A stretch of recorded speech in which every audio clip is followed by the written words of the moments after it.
je t'avoue que là, ce soir, ça va être un peu compliqué. Je t'avoue, je suis crevée. Attends, quoi? Ça veut dire que t'as pas envie, c'est ça? T'as plus de libido? Ça fait 24 heures qu'on a rien fait, tu crois que c'est la fin de notre couple? Mais bien sûr! Bienvenue sur Ta vie en rose, le podcast qui parle de tout sans tabou. Je suis Anaïs, psychopraticienne, et je vous souhaite la bienvenue. Bonjour à toi et bienvenue sur le nouvel épisode du podcast Ta vie en rose. Quand ta libido est en congé, je suis ravie de t'accueillir dans ce nouvel épisode. J'espère que tu te portes bien, que tout va bien dans ta vie, et même si tout ne va pas bien, j'espère que ça va bientôt aller mieux. Je vais, comme d'habitude, me présenter. Je suis Anaïs, psychopraticienne et sexologue. J'exerce sur la ville de Caen, mais aussi en visioconférence, et je fais depuis plusieurs mois maintenant des podcasts sur la psychologie, mais aussi la sexualité, la sexothérapie, tout ce qui peut se rapporter à ces deux domaines,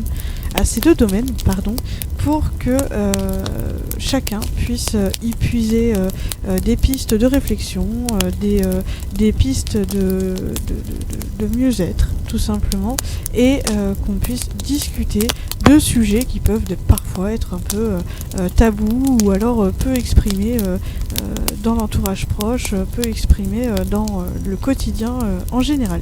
Voilà, j'espère que tu es bien installé pour cet épisode qui est un peu, encore une fois, centré sur la sexothérapie. Ces derniers temps, il y en a eu pas mal, et il y en aura encore pas mal d'autres, et qui porte sur une notion assez récurrente dans les raisons qui poussent les personnes à aller voir notamment un sexologue, c'est le fait de ne pas avoir de libido. Alors je me suis dit que cet épisode allait être un moyen aussi d'en parler, déjà de redéfinir un petit peu ce qu'est toute cette histoire de libido, et puis de parler de pourquoi, de comment, de quand on en a un peu moins, et des éventuelles solutions qui peuvent être trouvées justement pour résoudre ce problème, si tant est qu'il y ait un réel problème. Enfin voilà, j'espère que tu vas apprécier cet épisode tout autant que j'apprécie de l'enregistrer à l'heure où je te parle, et je te souhaite d'être bien installé parce que c'est parti.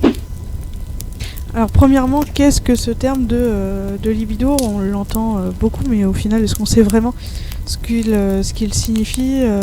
Alors pour reprendre une définition trouvée dans le dictionnaire, tout simplement, c'est une recherche instinctive, donc en chacun de nous, et évidemment incontrôlable, de plaisir. Alors plus spécifiquement ici, pour cet épisode de podcast, et puis comme on l'entend le plus souvent, recherche de plaisir sexuel, mais on peut placer sa libido sur différentes sources de plaisir.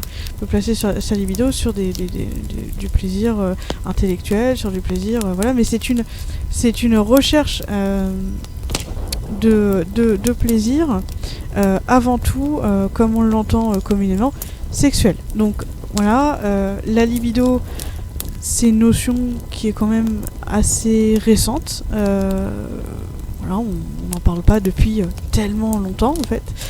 Tout comme d'ailleurs le fait de clairement dire qu'on n'a pas envie, justement, qu'on n'a pas de libido, qu'on n'a pas envie de relations sexuelles, qu'on n'en souffre pas d'ailleurs, mais le fait même de dire que l'on n'a pas envie de relations sexuelles, qu'on n'est pas attiré présentement par la sexualité, c'est quand même tout nouveau d'avoir entre guillemets ce droit de dire tout simplement qu'on n'a pas d'envie. Alors si déjà tu te dis que tu n'as pas de libido en ce moment ou depuis longtemps, il est important quand même, à mon sens, premièrement, de se demander selon quelle norme, en fait, selon quelle norme tu n'as pas envie, parce que chacun a sa norme qu'il se fixe, et c'est vrai qu'en arrivant des fois dans le cabinet d'un sexologue ou d'un thérapeute lambda, on peut se dire, on peut dire j'ai pas de libido, je comprends pas, voilà, et en fait on se rend compte que la personne dit ne pas avoir de libido, c'est simplement que soit son envie ne colle pas au rythme de celle de son partenaire, soit en fait tout simplement la personne voudrait avoir plus envie, alors que en fait il n'y a présentement aucun réel souci. Par exemple, si tu trouves que avoir une envie sexuelle une seule fois par semaine, si tu trouves que ça c'est trop peu pour toi, peut-être se demander selon quoi c'est trop peu. Est-ce qu'il y a une normalité, est-ce qu'il y a une norme à laquelle se coller? Je ne crois pas. Donc l'absence de libido peut être des fois tout à fait classique. Il peut y avoir aussi une dimension à étudier. C'est depuis combien de temps ce problème, si tant est qu'il est un problème, depuis combien de temps ce problème est présent? C'est-à-dire, est-ce que ça a toujours été le cas? Est-ce que c'est là depuis un mois, un an, 10 ans? Voilà. Est-ce que tu as envie seul?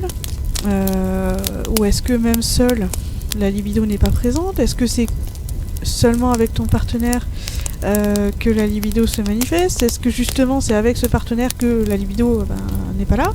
Voilà, je pense qu'il faut se poser toutes ces questions avant toute chose. Ça fait 3 heures que j'ai pas eu de rapport là, j'ai besoin d'en parler quoi. La perte d'envie au niveau de la sexualité peut être due à plein vraiment de raisons. Après, je vais prendre ici que les classiques parce qu'on va pas faire un épisode de 50 minutes. Donc je vais prendre uniquement les raisons qui sont les plus susceptibles d'être repérées. En premier lieu, cette perte de libido être déclenchée par un événement dans le quotidien, une dépression, une nouvelle étape de vie, changement pro, du stress, un postpartum, autant pour l'homme que pour la femme d'ailleurs, un deuil. Il peut y avoir énormément d'événements dans la vie qui font que tout d'un coup la sexualité elle passe plus au premier plan et puis on n'a plus tellement envie, on n'a plus tellement de désir. Et ça n'empêche pas en fait qu'on peut avoir du plaisir, parce que désir et plaisir sont deux notions complètement différentes, mais simplement on va même pas aller chercher ce plaisir parce que pour le coup on est accaparé par cette nouvelle étape de notre vie. Alors généralement, contrairement à ce que les partenaires, les partenaires peuvent penser, généralement la personne avec qui l'on est n'en est même pas la cause de cette perte d'envie. Simplement, il y a eu un événement qui est soit traumatisant, soit qui attire effectivement beaucoup d'attention et qui occupe nos pensées et qui met la sexualité au second plan. Alors je pense que dans ce cas de figure, je pense que l'appétit vient en mangeant, entre guillemets. Donc je dis pas qu'il faut se forcer à faire l'amour, qu'il faut à tout prix se dire que la sexualité doit être une priorité et qu'il faut absolument le faire. Non, simplement, je pense que si cette perte de libido est un souci, parce qu'elle peut aussi ne pas être un problème, mais si elle est un souci pour toi, si vraiment tu te dis que là, j'ai pas de libido et ça m'embête, je pense qu'il faut arriver à se recréer une sexualité qui nous attire, qui te satisfait. Alors ça peut être d'abord une question d'ambiance. Je parle pas de faire l'amour forcément. Ça peut être une question d'ambiance seul ou à deux, mais ça peut commencer aussi seul avec des moments de détente, retrouver son corps aussi peut-être, parce que des fois le corps même est délaissé, donc ça peut être un automassage, ça peut être une musique de fond et puis un moment de détente allongé au calme, ou peut-être aussi recréer une ambiance sympa, en redécorant la chambre. Il peut y avoir énormément de solutions à trouver, avec des moments de fantasme. On imagine quelque chose qui nous fait fantasmer. Peut-être que nos fantasmes ont d'ailleurs changé suite à une étape de vie différente. Peut-être que les fantasmes sont autres. Peut-être qu'il peut y avoir aussi des moments de masturbation, si on a envie de vivre ce genre de moment. Il peut y avoir voilà, de la masturbation seule ou à deux, voilà, parce que c'est pas parce qu'on est à deux qu'on est obligé de faire l'amour forcément. On peut chacun se masturber, alors soit individuellement, soit chacun masturbe l'autre. Voilà, on peut avoir une ambiance complice, une nouvelle façon de communiquer, enfin bref, on y va progressivement et on recrée une sexualité perdue ou une sexualité éloignée. Elle peut être différente de ce qu'on a déjà connu ou alors se rapprocher de ce qu'on aimait avant et revenir aux fondamentaux pour justement recréer l'envie, replacer notre libido sur la sexualité, faire en sorte que notre psychisme comprenne que en fait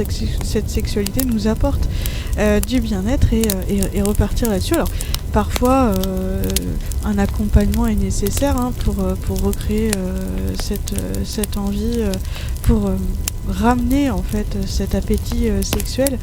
Alors voilà, un accompagnement par un sexothérapeute, soit seul, soit en couple d'ailleurs, voilà. Mais en tout cas, ce qui compte vraiment, c'est de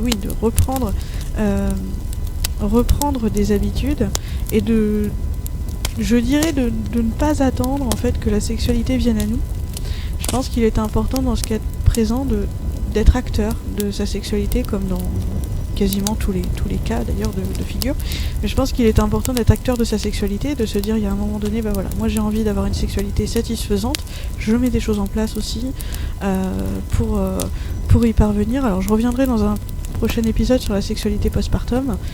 C'est vrai que là je vais pas m'étaler ici parce que ça ferait un peu long et puis tout le monde n'est peut-être pas concerné par ce fait-là, mais c'est vrai que par exemple dans le cas de la sexualité postpartum, je pense qu'il est très important en fait de soi-même se dire bah voilà, j'ai envie de reprendre une sexualité, je mets des choses en place, je mets des astuces en place pour essayer justement d'être satisfait ou satisfaite sur ce plan-là. Alors sans parler d'événements particulièrement déclencheurs, la perte de libido peut aussi venir de quelque chose tout simplement qui ne va pas dans ta sexualité. Donc là c'est pas forcément une interruption complète des rapports ou une interruption complète de l'envie, c'est simplement que ce que tu as actuellement face à toi ne te correspond pas, soit seul, soit à deux, à plusieurs, voilà, peu importe, mais il y a quelque chose qui ne convient pas dans ta façon d'avoir ces fameux rapports sexuels. Donc tu peux tout simplement éviter cette situation ou complètement abandonner la sexualité parce qu'il y a quelque chose qui vraiment ne peut se faire, voilà, soit qui ne correspond pas à ton envie ou soit tout simplement parce que tu es avec un partenaire qui par exemple n'est pas attiré par la sexualité ou plein de choses qui peuvent se mettre en place. Alors à ce moment-là je pense qu'effectivement rien n'est simple dans ce qui concerne la sexualité. Je pense que la communication s'impose, comme d'habitude. Voilà.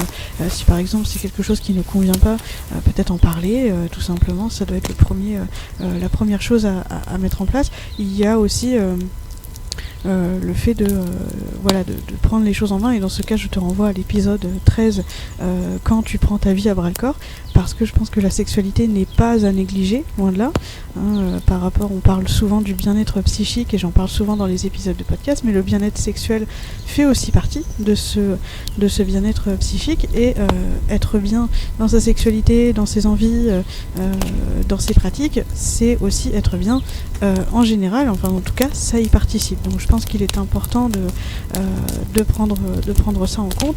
Effectivement, c'est pas toujours simple parce que parfois on n'a pas la solution comme ça qui nous vient tout à coup, mais on est responsable aussi de sa sexualité, donc je pense que ça peut être bien de se demander ce qui pourrait permettre d'avoir un meilleur plaisir, une plus grande satisfaction, et pareil, comme dans mon conseil précédent, de mettre des choses en place pour y parvenir, tout simplement. Bon écoute, ça fait bien maintenant, j'ai envie d'étaler du pâté sur mon ventre et personne pourra m'en empêcher. Personne! Alors il peut arriver également que cette perte de libido se manifeste en fait par non pas un manque total d'envie sexuelle, mais plutôt une fixation sur une pratique ou une personne en particulier, c'est-à-dire qu'au-delà de cette pratique sexuelle, de ce fantasme ou d'une personne, effectivement tu n'as pas du tout d'envie d'autre chose, tu restes fixé sur ça parce que soit tu l'as testé et ça t'a provoqué énormément d'excitation, ou au contraire c'est encore à l'état de fantasme et tu n'as qu'une envie, c'est de concrétiser la chose, et du coup il n'y a plus rien d'autre qui compte. On le voit avec des couples notamment qui veulent tester de nouvelles pratiques, par exemple un couple qui voudrait tester la sodomie, ou un couple qui voudrait tester les aventures à plusieurs personnes. On voit ça, où il y en a peut-être un des deux parfois qui est tellement omnubilé par cette perspective-là qu'il en oublie même de continuer sa vie sexuelle à deux, ou sa vie sexuelle même lui seul, parce qu'il n'y a plus que cette pratique-là qui va compter. Il l'imagine, il la vit, ça lui provoque une excitation, et c'est vrai que tout lui semble un peu fade à côté. Donc c'est peut-être ton cas, alors pas de culpabilisation, c'est vrai que quand on veut quelque chose, surtout quand on ne l'a pas eu ou quand on ne l'a que très peu eu, on est très porté là-dessus, et c'est vrai que c'est pas évident pour la personne avec qui l'on vit, lui-même c'est pas évident pour toi si tu vis cette situation, parce que en fait tu n'y peux rien, c'est cette pratique là qui t'excite et pas une autre, c'est une réalité. Maintenant je pense que face à ça, et c'est peut-être du coup cette perte de libido sur les autres choses, je pense qu'il faut te demander ce que t'inspire cette pratique. Alors certainement de l'excitation, certainement du plaisir, ça c'est clair et précis. Simplement te demander pourquoi tu tiens tellement à pratiquer ce fantasme, à réaliser ce fantasme, pourquoi c'est si important pour toi au point d'en oublier le reste, parce que on peut très bien vouloir, c'est vrai, dans sa vie dire moi je veux pratiquer ça à tout prix, j'aimerais vraiment tester telle ou telle chose. Simplement ça ne peut pas forcément se réaliser tout de suite, ou alors ça demande aussi de la patience. Par exemple dans le cas, pour reprendre l'exemple de la sodomie, ça peut demander du temps et surtout de l'attention portée à l'autre, homme ou femme d'ailleurs. Ça peut demander effectivement plusieurs jours, peut-être plusieurs semaines, peut-être des discussions, peut-être du lâcher prise, des moments de détente sans forcément passer à l'acte. Donc tout ça nécessite de la patience, on le redit. Et que t'inspire cette pratique? En quoi est-ce un besoin de la réaliser tout de suite maintenant? En quoi est-ce un devoir presque de le pratiquer? Alors on peut aussi faire un parallèle avec ce qu'on vit actuellement, c'est-à-dire qu'on est quand même dans un environnement où c'est vrai que quand on veut quelque chose, généralement on peut se le procurer assez rapidement. Est-ce que ça se transpose sur la sexualité? Certainement qu'il y a de ça aussi, mais je pense qu'il y a un recul à prendre par rapport à ça, en se disant qu'effectivement on a tous des envies, et c'est formidable d'être dans une époque où on peut quand même réaliser vraiment pas mal de choses et en parler assez librement en général. Simplement je pense que là il faut se demander ce que nous provoque ce fantasme, ce que nous inspire ce fantasme, et en quoi on est si pressé de le réaliser. Ça va nous aider aussi à prendre du recul et à ne pas oublier toutes nos autres pratiques, surtout quand on est avec un partenaire qui a peut-être envie aussi de réaliser ce fantasme, mais qui n'est peut-être pas aussi exclusif dessus que nous. Alors tandis qu'on aborde la fin de cet épisode de podcast, je voudrais vraiment m'adresser à toi, auditeur ou auditrice qui vit avec une personne n'ayant pas de libido. C'est-à-dire que toi tu as des envies, une vie sexuelle tout à fait classique selon ta norme, effectivement, parce que je le redis, chacun et chacune dispose de son propre rythme sexuel, de sa propre sexualité, et personne ne peut juger ou classer les sexualités de chaque individu, mais revenons à toi qui vis en fait avec des envies, une vie sexuelle que tu aimerais voir s'épanouir et qui vit avec une personne qui elle, voilà, soit traverse une période difficile, soit il n'y a pas vraiment de raison, de pourquoi. Voilà, la libido n'est pas au rendez-vous. Alors je pense que c'est important aussi de s'adresser aux conjoints, aux compagnons, aux compagnes, voilà, qui vivent cet épisode de leur vie, parce que ça touche, la perte de libido touche la personne qui en est victime, mais touche aussi l'autre personne du couple, voire les autres partenaires sexuels. Mais c'est vrai que quand on vit ensemble, c'est encore plus prenant. Donc effectivement, je pense qu'il faut ne pas perdre la communication surtout, et ne surtout pas faire de la sexualité un sujet tabou. Voilà, ça peut très vite le devenir, hein, sans qu'on s'en rende compte. Ça peut très vite devenir un sujet où on n'en parle pas parce que lui n'a pas envie, lui est frustré, lui voilà, ne souhaite plus en parler parce que il comprend pas le pourquoi, et donc ça finit toujours en engueulade, etc.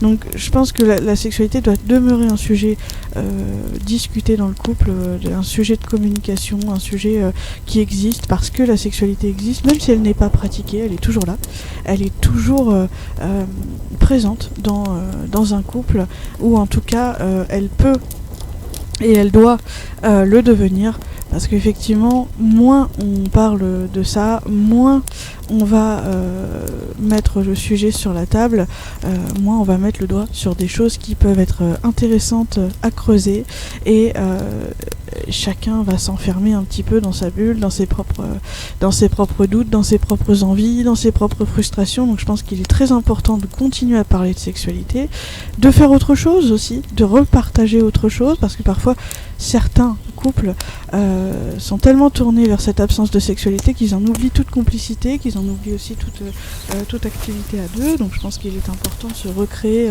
tout à l'heure je parlais de se recréer une sexualité qui nous attire. Là je vais parler ici de se recréer des activités qui peuvent nous attirer, donc très important.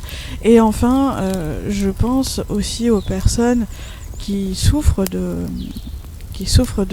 manque de libido de leur partenaire qui ne fait par ailleurs rien ou pas grand chose pour y remédier. Voilà, ça peut arriver aussi que quelqu'un tout simplement ne souffre pas de ne plus avoir envie de rapport sexuel, n'en soit pas impacté. Ça peut être aussi et en fait la personne en a tout à fait le droit. C'est vrai que c'est frustrant, c'est pas évident à vivre, mais la personne a tout à fait le droit de se dire moi je n'ai plus de sexualité, mais en fait ça ne me pose aucun souci, je ne souhaite pas creuser cette piste, je ne souhaite pas l'étudier, je ne souhaite pas m'y pencher. Dans ce cas, je pense qu'il est important, et là je te renvoie une fois de plus à l'épisode 13 de ce podcast, quand tu prends ta vie à bras le corps. Je pense qu'il est important d'une part tout à fait continuer à communiquer, d'autre part ne pas rester dans une optique de je vais changer la personne, je vais lui faire entendre raison. Non, parce qu'on ne peut pas changer les gens, on ne peut pas les obliger à se prendre en main, on ne peut pas obliger quelqu'un à tout simplement retrouver une appétence pour la sexualité. Je pense qu'il est important de penser à soi aussi et de se dire voilà, moi je suis vraiment frustrée par ce manque de sexualité, est-ce que je peux vivre avec ça ? Est-ce que je peux l'accepter ou non ? Est-ce que je peux continuer à évoluer dans ce couple sans sexualité avec mon partenaire ? Est-ce que ça peut être une piste envisageable ? Si ça l'est, eh bien tant mieux. Je pense qu'avec beaucoup de communication et beaucoup de compromis, on peut arriver à rester en couple dans une relation qu'on n'avait pas forcément prévue au départ. Après, si ça ne l'est pas, effectivement, si tu sens que non, ça va pas pouvoir continuer à se faire, et que vraiment ça te pose un souci, je pense qu'il est important de prendre les décisions qui s'imposent après communication, évidemment, je le répète, mais je pense qu'il est important de penser à soi, parce que la sexualité, si dénigrée, si mise de côté, si négligée soit-elle, n'est plus à mettre au second plan, au troisième plan, n'est plus à laisser tomber au profit d'autre chose. La sexualité fait partie de notre bien-être, et si tu sens qu'effectivement ta sexualité n'est pas satisfaisante, je pense qu'il y a un travail à faire là-dessus, qu'il y a peut-être des décisions à mettre en place, des choses à changer dans ton quotidien, et je pense qu'il est très important de penser à soi là-dessus. Bah, je comprends pas, j'ai mis mon plus beau slip Spider-Man. Pourquoi ça t'excite pas ? Voilà, nous arrivons déjà à la fin de cet épisode de podcast. J'espère que tu auras pris plaisir à l'écouter, qu'il aura pu t'apporter quelques conseils, même si je ne rentre pas non plus dans de grands détails. Évidemment, pour un accompagnement plus poussé, je reste disponible si tu le souhaites, mais je ne peux pas faire des épisodes trop longs. J'espère que tu auras envie de me retrouver sur mes réseaux sociaux, Facebook ou Instagram, sous le nom de Ta Vie en Rose. Il y a également mon site internet que je cite à chaque fin d'épisode, taviesenrose.com, sur lequel il est possible de me contacter directement en ligne ou par téléphone pour un accompagnement en sexothérapie ou en psychothérapie. Je suis également disponible sur les réseaux sociaux pour échanger et pour partager tes impressions sur ce podcast en général ou sur cet épisode en particulier. J'espère que ça t'aura donné envie aussi de le partager autour de toi. Je te souhaite de belles retrouvailles avec ta sexualité si tu l'as un petit peu perdu de vue, et si ce n'est pas du tout ton cas, eh bien je te souhaite de continuer à avoir une sexualité tout à fait épanouissante, et en attendant, tâche de bien te marrer.